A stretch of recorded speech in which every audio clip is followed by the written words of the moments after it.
Gina, tulungan na.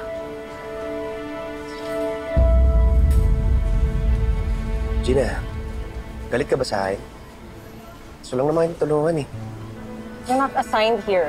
If you wanna keep your job, I suggest you stay in your lane. Ba't ba ganyan ka magsalita sa akin? I'm still your boss. So don't expect special treatment from me. Pero kahit na, mag-asawa pa rin ang tingin nila sa atin. Sana naman kausapin mo ako ng maayos. Maghapon mo na ako di pinapansin eh. So ano, gusto mo maging sweet ako sa'yo? Hindi naman tayo totoong mag-asawa, Gerald. And alam na ng parents ko. So don't expect me to play the role of loving wife. Kasi hindi naman talaga kita mahal. Sorry. Nagtatanong lang. Di rin naman kita mahal eh. So quits lang.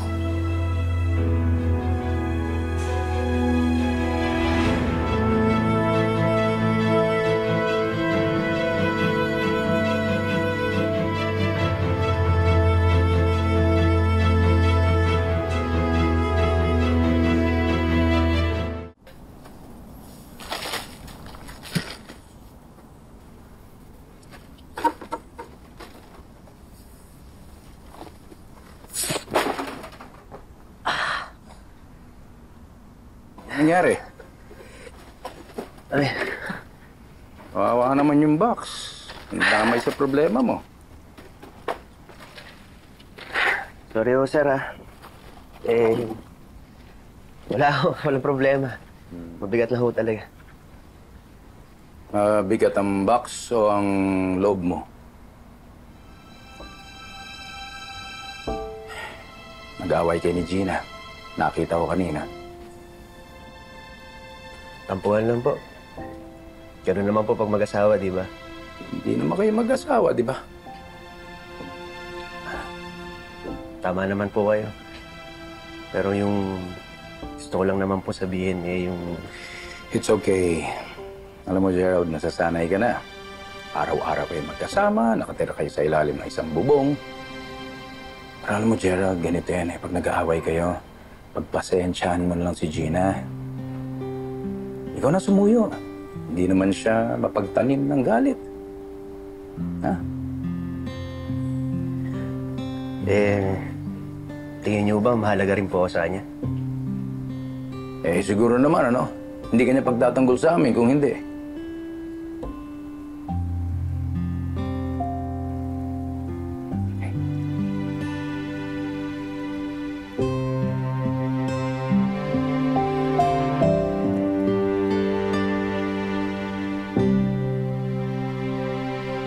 Mom, hindi ko naman siya sinungitan. I was being professional. Yeah, pero nung araw hindi ka naman ganyan. You used to be so welcoming, very accommodating. May nangyari ba? Wala naman, Mom. Then something must have happened para i-push mo siyang ng ganyan, di ba? Hindi pwede yung nararamdaman ko. Hindi ko pwedeng mahalin si Gerald. Hindi ko siya pwedeng mahalin. I just don't wanna get attached, Mom. Yeah, but apparently you are. Anak, mahal mo na ba siya? Anak, hindi ko alam kung matutuwa ba ako o malulungkot ako sa mga nangyayari sa'yo. I should be happy kasi nahanap mo na yung love again, right? Yeah. But as much as it makes you so happy, it also makes you so sad.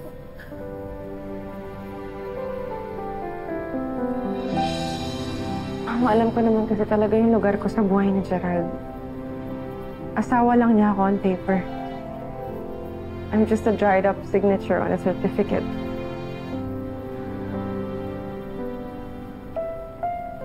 Kaya as much as possible, Mom, ayoko sana i-nurture yung pag-ibig na nararamdaman ko para kay Gerald. Kasi it'll be the end of me again. Pag nag-divorce na kami. Kaya, Mom, sana pagdasal mo na mawala na to. I just want this to pass. Gusto mo na, this too shall pass. Anak, ipagdadasal ko na ibigay sa inyo ng Diyos ang kapalaran na gusto niyang mangyari sa inyong dalawa ni Gerald. That things will just fall in place as He deemed fit.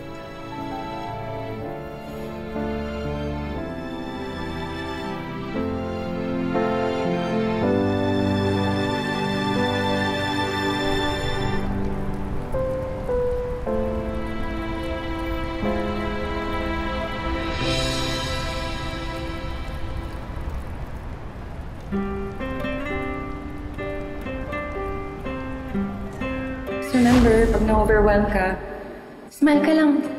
Maka-upset ka. Nakangiti na ako. Pero wala pa rin pagbabago. Kaya kong tumawa sa lahat ng biro mo.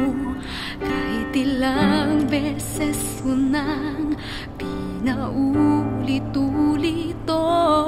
Kaya kong kulangin sa tulog. Pagkausap ka na, di na inaantok. Kaya kong gawin lahat ng hilingin mo sa'kin. Big ah! Ngunit di ko lang magagawang aminin na habang tayo'y magkasama, di ko mapigilang mahulog ang damdamin ko sa'yo. Kahit mukha mang imposible na ako'y ibigin mo, bakit di ko magawa? Di na lang ikaw ang siyang ibigin ko.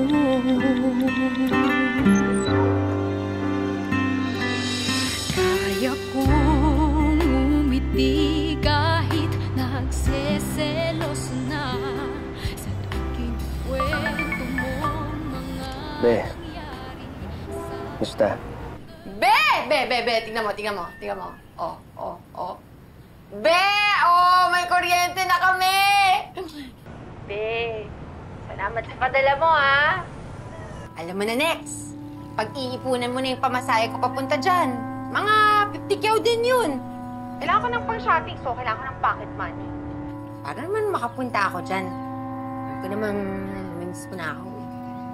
Sige, titingnan ko. Okay ka lang ba, Be? Bakit parang pag tumatawag ako, wala kang gana? Papaaraw ka naman, di ba? Pagod lang, sorry. Be, I have to go. May isa pa akong trabaho eh. Bye.